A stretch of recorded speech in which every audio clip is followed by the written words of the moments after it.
아멘. 오늘도 오후 찬양 예배에 귀한 예배가 모두에게 함께하기를 간절히 소망합니다. 오늘부터 약 2달간 통로에 대한 이야기를 하려고 합니다.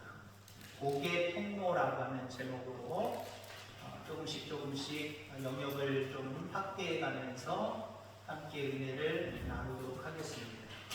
통로라고 하는 것이 뭐냐면 통하여 다닐 수 있도록 만들어진 길, 때로는 어떤 목적을 이룰 수 있는 방법이나 수단, 그러니까 복이 될 만한 방법과 수단이 무엇이냐, 복으로 통할 수 있도록, 복으로 향할 수 있도록 하는 것이 무엇이냐, 이게 통로입니다.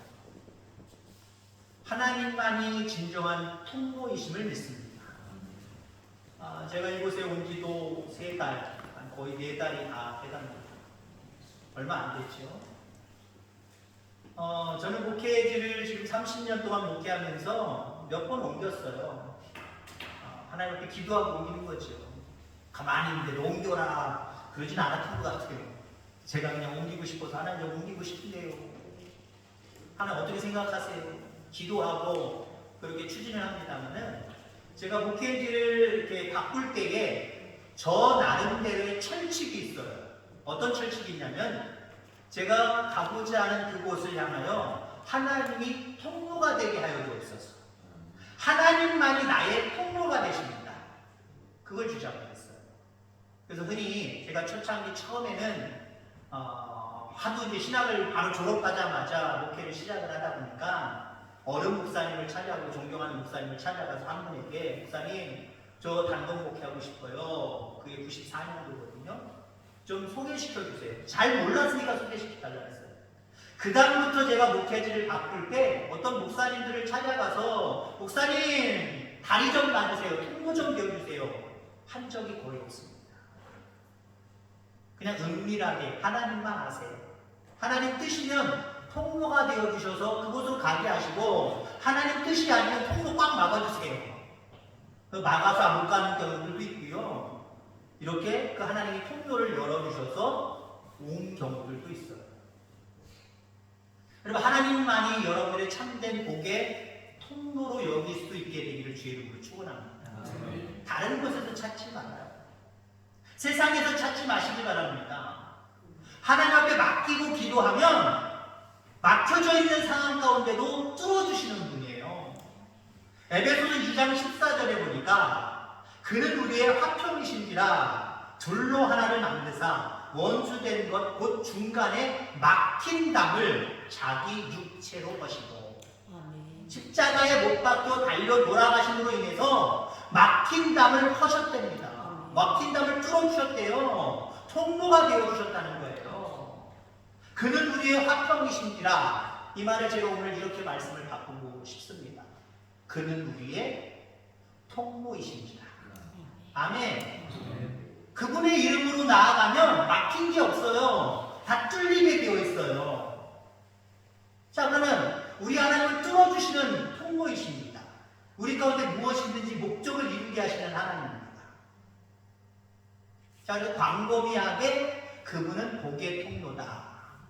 그리고 이제 다음 주부터는 복의 통로인데 어떤 복의 통로이느냐?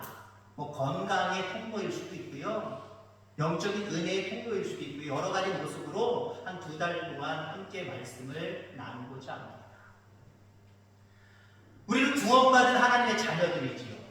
예수 그리스도의 피값으로 말미암아 제사함을 얻었고 하나님의 자녀가 되었고 영원한 천국 백성이 되었습니다. 그런 우리들이 마땅히 행해야 될 3가지가 있어요. 이 3가지가 바로 복의 통로입니다. 이 3가지만 잘하면 여러분들 앞에 복의 통로가 열려질 줄 분명히 믿습니다. 그럼 그리스도인들이 잘해야 될 3가지가 무엇이냐? 첫 번째는요, 기도입니다. 아멘. 여러분 기도 잘하십니까? 물론 여러분이 겸손하셔도 못합니다. 아유 잘해야 되는데 못합니다. 어떤 분들은 기도야 내가 수십 년 믿었는데 기도야 뭐 그냥 하지요. 하나님의 관점에서 바라볼 때 잘하냐 못하냐. 하나님의 관점으로 바라볼 때 떠듬떠듬하느냐 아니면 늘 날마다 기도하느냐 그것 차이예요. 주님은 우리가 기도하며 살기를 원하십니다. 얼마나 기도하기를 원하며 우리가 살기를 원하시는지 직접 기도문까지 쓰셔서 우리에게 주셨잖아요. 너희는 이렇게 기도하라. 우리가 흔히 이야기하는 주기도, 주님의 기도. 우리를 향해서 기도도 그냥 방법을 가르쳐 주셨어요. 뭐 여기 기도 못하시는 분들은 없지요. 오전 낮예배 때 오셨다가 오후에 쑥 나가시는 분들은 조금 기도 못하시는 분들도 있을 줄 알아요. 여기 오후 찬양 예배까지 남아 계신 우리 성도님들은 기도 못하는 분들 없을 거예요. 기도에 다섯 손가락 하지. 하나님 아버지 감사합니다. 용서해 주세요. 요거 좀 잘 부탁합니다. 예수님의 이름으로 기도합니다. 뼈대 주기도의 나이는 뼈대. 하나님을 찾아야 되겠죠. 무엇보다도 우리는 감사의 삶을 살아야 됩니다. 그리고 내 소원을 아뢰기 전에 먼저 내 죄를 고백하는 죄사함의 고백이 있어야 되고요. 그리고 무엇이든 주께 아뢰라. 내 소원을 아뢰는 거예요. 소원을 아뢰는 거예요. 그리고 반드시 예수님의 이름. 부처 이름으로 하면 안 돼요. 내 이름으로 하면 안 돼요. 예수님의 이름. 이 기도가 여러분들의 복의 통로를 열어줄 줄 기억하기를 주의 이름으로 축원합니다. 주님은 왜 우리가 기도하기를 원하실까요? 기도는 하나님의 목적, 하나님의 소원이 이루어지기를 원하여서 바라는 것이 진정한 기도입니다. 흔히 우리 그리스도인들이 잘못 착각하는 게 있어요. 기도는 내가 필요로 하는 것을 강조하고 간절히 원해서 내가 원하는 것들을 이루는 것이다. 이 네 번째 초점을 많이 두고 있지. 그런데 우리는 하나님의 뜻이 무엇입니까? 아, 그렇군요. 그 뜻을 이룰 수 있도록 나에게 힘 주세요. 능력 주세요. 그때 하나님 힘 주세요. 능력 주세요. 나의 소원이 그때 이루어지는 거예요. 그때 여기서 기도가 되는 거예요. 근데 우리는 다 앞에 부분 하나님의 목적, 하나님이 행하시는 일들 이것에 대해서는 관심 없고 내가 앞으로 어떻게 되고 어떠한 일을 하고 여기에만 목적 두고 해주세요 들고 있잖아요. 진정한 기도는요. 하나님의 뜻을 묻는 거예요. 어떻게 보면 하나님의 마음을 읽어내는 거예요. 여러분 상대방의 마음을 어떻게 읽어낼 수 있습니까? 눈빛만 봐도 알 수 있잖아. 눈빛만 봐도 알 수 있나요? 부부를 한번 해보세요. 눈빛만 봐도 알 수 있잖아. 거짓말이에요. 거짓말. 말도 안 되는 소리예요. 어떻게 눈빛만 보는데 그 사람의 마음을 알 수 있습니까? 저는 지금 눈이 마주치신 분들 제 마음을 알 수 있어요? 제가 여러분들 마음을 알 수 있을까요? 안다는 건 거짓말이에요. 상대방의 마음, 상대방의 생각을 알 수 있는 것은요, 대화를 통해서 가능한 거예요. 기도는 대화입니다. 하나님은 우리가 대화하기를 원하세요. 그래서 내 뜻을 좀 알았으면 좋겠다. 이 땅에 살아가는 너희들의 목적을 좀 알았으면 좋겠다. 기도를 통해서 이게 가능해지는 거예요. 하나님의 목적을 가지고 기도하고 그 목적을 이루기 위해서 나에게 힘달라고 하나님 앞에 기도하면 하나님 바라보실 때 얼마나 이쁘겠습니까? 그러니 그에게 기도하는 그에게 하늘의 창고를 여실 수밖에 없는 거예요. 통로를 뚫어주실 수밖에 없는 거고 확장시켜줄 수밖에 없는 거예요. 기도를 통하여서 여러분들 복의 통로가 열려지게 되어지기를 주의 이름으로 축원합니다. 자, 그 다음에 구원받은 하나님의 백성들이 두 번째로 잘해야 되는 것, 복의 통로입니다. 찬양하는 거예요. 우리 인간이 창조받은 이유가 무엇일까요? 목적이 무엇일까요? 이사야 43장 21절에 보면 이 백성은 내가 나를 위하여 지었나니 나를 찬송하려 함이니라. 아멘. 이 백성은 여러분들이에요. 저예요. 왜 인간을 창조했느냐? 인간을 만들었느냐? 나를 찬송하게 합니다. 그러니까 우리의 목적은, 삶의 목적은 찬송하는 일이에요. 찬양하는 일이에요. 그 찬양을 할 때 은혜가 임합니다. 찬양할 때 질병이 떠나갑니다. 찬양할 때 마귀가 떠나갑니다. 제가 개인적으로 신앙생활 모태 신앙이라고 했어요. 제가 태어나기 1년 전에 우리 부모님이, 특히 어머님이 예수님을 극적으로 영접해서 하나님의 자녀가 되었었습니다. 저희 어머님이 지금으로 얘기하면 정신질환을 앓았던 거고요. 그 당시로 얘기하고 지금도 마찬가지입니다만 귀신 들리셨어요. 정신질환과 귀신 들림은 조금 달라요. 저희 어머님은요, 평상시에는 정상이에요. 근데 그 속에 악한 영이 들어가서 일을 하기 시작을 하면, 죄송한 표현이지만 미친 짓을 하세요. 아버지가 붙들어도 그러면 아버지가 저랑 내동이 되니 치는 정도예요. 그 누구의 일입니까? 그 속에 들어가 있는 마귀의 일이죠. 귀신 들렸어요. 저희 어머니 귀신이 어떻게 떠나갔는지 아십니까? 우리 어머님이 어떻게 하나님의 은혜를 체험했는지 아십니까? 거기서 1시간 동안, 우리 동네에 교회가 없었어요. 나중에 생겼습니다만 교회가 없어서 1시간 동안 걸어 다녔는데, 그 당시 열심히 있는 우리 동네에 그냥 집사님들이 계셨어요. 성도님들이 계셨어요. 주일날마다 거기 가서 예배 드리고 오는 거예요. 거기 있는 전도사님을 모셔고 와서 저희 어머니 우리 집에 와서 어머니 앞에 두고 찬송을 시작하는 거예요. 박수 치면서 열심히 찬양하는 거예요. 찬양 중에 마귀가 떠나갔어요. 성경에도 나오잖아요. 여러분, 그렇습니다. 찬양하면 우리가 건강의 회복도 있지만 마귀가 떠나가고 막힌 모든 담들이 헐어지고 통로가 열리는 줄 기억하게 되기를 주의 이름으로 축원합니다. 우리 교회도 찬양이 좀, 찬송이 계속해서 더 살아났으면 좋겠습니다. 제가 표현하기를, 제가 어느 교회에 있었던 것보다 우리 교회는 찬양이 참 살아서 참 감사합니다. 거기에 만족하지 말고요, 좀 찬양이 좀 살았으면 좋겠습니다. 뭐 설교입니다. 설교인데 제 입술을 열면요, 전 지금 강단을 생각하면 아쉬움이 커요. 우리가 바인더를 보고 찬양하기보다는 앞에 좀 스크린을 보고 좀 찬양을 했으면 좋겠고. 왜?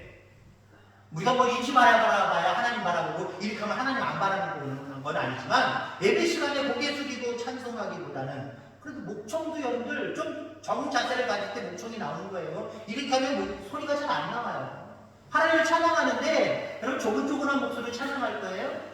하나님을 찬양한다라고 하는 것은 그 감사와 비례해야 됩니다. 그렇기 때문에 우리 큰 목소리로 찬양을 해야 돼요. 그렇게 정자세를 가져야 되는데 정자세를 이렇게 하고 찬양할 수 없으니까, 그렇죠? 좀 스크린도 있었으면 좋겠고, 우리 앞에 장로님 찬송인도 할 때 혼자만 찬송 있는 게 아니라 여기다 마이크책 몇 개씩 꽂아가지고 우리 권사님들, 집사님들 나이가 관계없이 원하시는 분들 앞에 두 분, 한 네 분 정도 섰으면 좋겠고, 반주자도 1반주자, 2반주자 해가지고 그렇게 했으면 좋겠고, 저쪽 구석에는 좀 드럼도 가져놨으면 좋겠고, 좀 약간 이상하게 생각하시는 분들이 있을 줄 압니다. 근데 성경에 보세요. 특별히 시편에 보세요. 하나님을 찬양할 때 어떻게 찬양해요? 목소리로만 정직하게, 순결하게, 그 정도로만 찬양합니까? 박수 치는 건 안 되는 거고요. 모든 도구를 다 이용해서 찬양하라고 얘기합니다. 여러분들, 간혹가다 동네에 깽가리 올려보세요.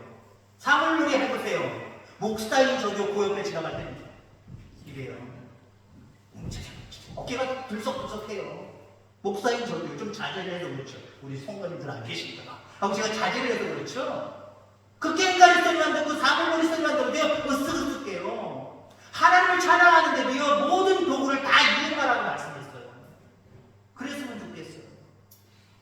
그러기 위해서 이 소리 징한 거 앰프 좀 바꿨으면 좋겠고, 기도 많이 해주시길 바랍니다. 그게 다냐, 그게 중요하냐? 아유, 중요해요. 중요해요. 그래서 우리 교회가 여러 가지 시설적인 부분으로 더 완비가 되어서 하나님을 찬양하는 일에 더 행복하고 기뻤으면 좋겠어요. 성경에서 가장 찬양을 잘했던 사람이 누구냐? 라고 이렇게 질문한다면 저는 다윗이다라고 말씀드리고 싶어요. 그 당시 사울왕이 악령에 들었어요. 우리 어머니처럼 귀신 들렸어요. 귀신 들려서 왕의 채통을 잃어버리고 이상한 행동들을 해요. 그 악령을 쫓아내기 위해서 누굴 불렀어요? 찬양 잘하는 사람을 불렀어요. 그리고 찬양 잘하는 사람을 부르는데 전국에서 찬양 잘하는 사람이 한둘이겠습니까? 그래서 누가 뽑혔어요? 다윗이 뽑혔어요. 그러니까 여러분들, 찬양을 잘하기로 이스라엘에서 1등 먹은 사람이 다윗입니다. 1등 먹은 사람이 다윗이에요. 우리 교회에서 찬양 가장 잘하는 사람 1등 먹을 사람 누굽니까? 한번 손 들어보세요. 1등 먹을 사람. 나는 2등 하려고 그냥 생각하는데 왜 이렇게 정자를 여러분이 다 1등 하겠다고 손 들었으면 좋겠어요. 글쎄요, 뭐 제가 이렇게 평가하긴 뭐하지만 저는 우리 김창훈 장로님 찬양하는 모습을 보면은요, 그냥 은혜가 돼요. 은혜가 돼요. 그 장로님은요, 제가 여기 앉혀도요, 혼자 치세요. 새벽에 이거 치고 하시고요. 오늘 가만히 찬양할 때 가만히 제 동에 관찰해보니까 그냥 예를 들어 내 줄을 가까이 찬양. 내 줄을 가까이. 이게 아니라 내 줄을 가. 이것까지 흔드시죠. 저는 찬양할 때 이것까지 못 흔들어요. 무거워서. 이것까지는 못 흔들어요. 우리 장로님 얼마나 힘들어서 강조 있게 마치 스타카토 하듯이 딱 찬양하면 딱 절로 이렇게 해병대는 않지만 개인적으로 그냥 위로하면서 여러분들에게 도전을 주는 말씀으로 제가 보기엔 우리 교회에서 우리 장로님이 가장 찬양 잘하는 것 같아요. 이 있으신 분. 아니다 라고 생각하시고 나중에 저는 여기 찾아오세요. 그럼 제가 정정해드릴 수 있으면 정정해드립니다. 찬양하는 교회, 찬양이 살아있는 교회, 하나님이 기뻐하시는 교회입니다. 그 교회, 그 성도에게 하나님이 복의 통로를 안 열어주시겠습니까? 열어주실 줄 기억하기를 주의 이름으로 축원합니다. 자, 그 다음에 세 번째, 우리 구원받은 하나님의 자녀들이 마땅히 해야 될 세 번째는 무엇이냐? 복의 통로입니다. 역시 여러분 듣기 거북할 수 있지만 헌금하는 것. 헌금하는 것. 내가 하나님 앞에 기도 잘해요, 찬송 잘해요. 근데 헌금이 뒤따라오지 않는다. 하나님은 요걸 좀 의심하세요. 왜요? 내 물질이 있는 곳에 내 마음이 있다라고 말씀하셨기 때문에 이게 안 따라주는데 요거 잘한다고 네가 자부심을 갖고 있느냐? 나는 그렇게 생각 안 하는데 좀 생각해 봐야 되겠는데 아마 하나님 그렇게 말씀하실 거예요. 요까지 따라와야 돼요. 물질적인 삶까지도 따라와야 됩니다. 우리 딸내미가 이제 대학교 막 들어가서 학업을 시작을 했습니다. 뭐 간호학과니까 학비도 꽤 비싸더라고요. 거기다가 학기 초 되면은 늘 요거 있죠? 뭐 달라는 거예요? 용돈 말고 용돈은 당연히 달라는 거. 뭐 고등학교 때 중학교 때 다 달라냈어요. 근데 고등학교 때랑 다르게 물론 고등학교 때는 또 다른 공부로 그거를 목적을 두고 달라하지만 책 사요. 교수님들이 첫 번째 강의를 할 때 잔뜩 들고 옵니다.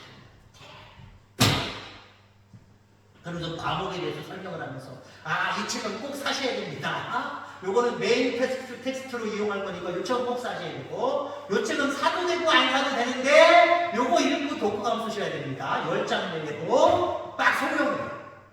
요즘 책 소개를 좀 하려고. 왕의 재정이라는 책이 원투로 나와 있습니다. 왕의 재정.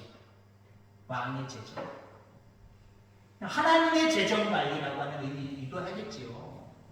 자, 이 책은 김미진 강사님이라고 하는 분이 집필하셨는데 이분은 대학교 때부터 남다른 사업 기질을 갖고 있었어요.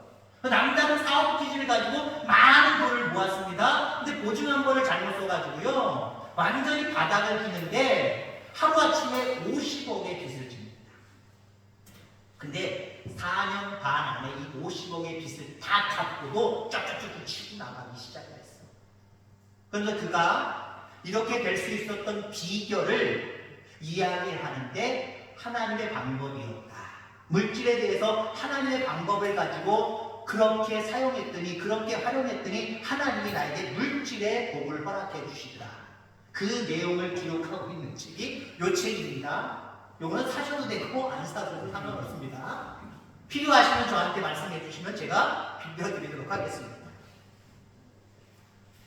이분이 말씀하고 있는 게 딱 한 가지입니다.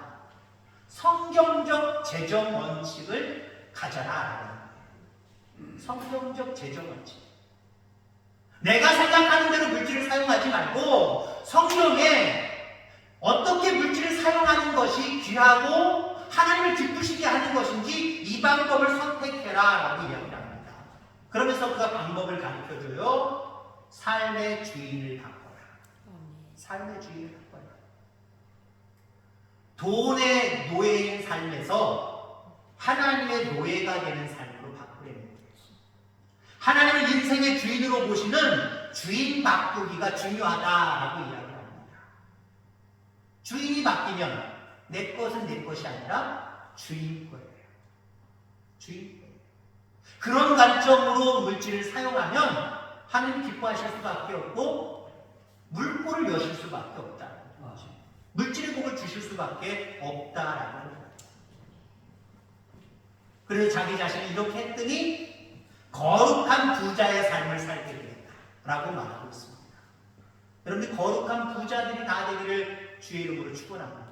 단순히 물질만 많아서가 부자가 아니라 육의 부자가 아니라 하나님의 방법대로 물질을 사용했더니 하나님이 더 크게 복을 주셔서 그 물질의 복을 받는 그런 복된 사람들 되어지기를 주의 이름으로 축원합니다. 고린도 후서 9장에 보면 헌금에 대한 연보에 대한 이야기가 나오지요. 10절 말씀에 보니까 심는 자에게 씨와 먹을 양식을 주시는 이가 너희 심을 것을 주사 풍성하게 하시고 너희 의의 열매를 더하게 하시니 라고 이야기합니다. 여기 씨와 먹을 양식, 씨를 얘기하고 있죠. 하나님께 드리는 예물이 씨입니다. 하나님께 드리는 예물이 씨. 제가 태어나기 전에 태몽을 한번 들으셨겠습니다만은 하나님 나라에서 옥수수 이렇게 하나 묶여가지고 두 개죠. 한 짝이라고 볼 수도 있고 요걸 하나님이 내려주시는데 동네 사람들이 다 나와서 그걸 받으려고 하는데 저희 어머님이 앞치마로 샥 받으셨다는 거죠. 그리고 잽싸게 집에 들어오셔도 장롱을 딱 감춰놓고 눈 걸어 잠고 동네 사람들이 막 몰려옵니다. 나눠갖자고 나눠갖자고 그 나눠서 먹자고. 지금 당장 먹을 게 아니라고. 내가 씨 퍼뜨려서 나중에 수확해서 주겠다고. 참 은혜스러운 사람인데 여러분들 지금은 집에 있는 양식들 다 먹어도 나중에 봄이 되면 우리 김상갑 장로님께 이제 모판하셨다고 그러는데 유일하게 우리 교회에서 유일하게 논동산 지신 분이죠? 대단하신 분이에요. 그거 여러분들 옛날에는요 다음 해에 심을 곡식 꼭 남겨놔야 했습니다. 아무리 배고픔이 임해도 배고픔 가운데 있어도 그 씨앗은 절대로 만들지 않았습니다. 그러니까 하나님 앞에 씨앗이 되는 게 무엇일까요? 여러 가지 예물이 있겠습니다만은 10의 1조를 얘기합니다. 이거 제가 1년 있다, 2년 있다가 제가 이 설교를 드리면 제가 담대하게 설교 못할 것 같아요. 지금이니까 가능한 것 같아요. 왜냐하면 지금 여러분들이 11조를 하시는 분이 있고 안 하시는 분이 있고 온전하게 하시는 분이 있고 그냥 조금만 띄어서 하시는 분도 있고 그걸 제가 잘 파악을 못했기 때문에 지금 담대할 수 있어요. 나는 1년 되고 2년 된 다음에 이 설교하면 저거 나한테 하시는 분이 다 하고 또 삐지실 것 같고 지금은 정말 은혜롭게 받아들이시기 바랍니다. 11조는 하나님 앞에 반드시 드려야 돼. 더 큰 물꼬를 뚫을 수 있는 은혜의 시임을 기억하기를 주의 이름으로 축원합니다. 그 씨는 건드리지 마세요. 내가 좀 더 쓰겠다고, 내 자신한테 좀 쓰겠다고, 내가 다른 일 하는데 여기라도 먼저 투자하겠다고 그렇게 빼서 쓰지 마세요. 온전하게 드리시길 바랍니다. 온전하게.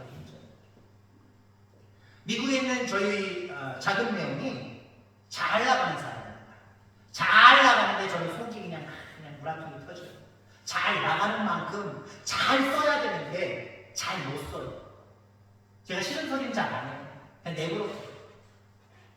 그 작은 형이 뭐를 하냐면 처음에 제가 미국에 같이 살 때는 그곳에 같이 있을 때는 카센터를 5개를 갖고 있었어요. 우리가 얘기하는 그 고치고 하는 그런 카센터가 아니라 미국 아이들 특히 흑인들 애들은요 차를 사면 오디오를 확 바꿔버려요. 그리고 차가 정말 들썩 할수록 뒤에다 앰프를 몇백만 원, 몇천만 원짜리 한두 개를 막 설치해놓고 그렇게 하고 가요. 그거 튜닝해주는 거예요.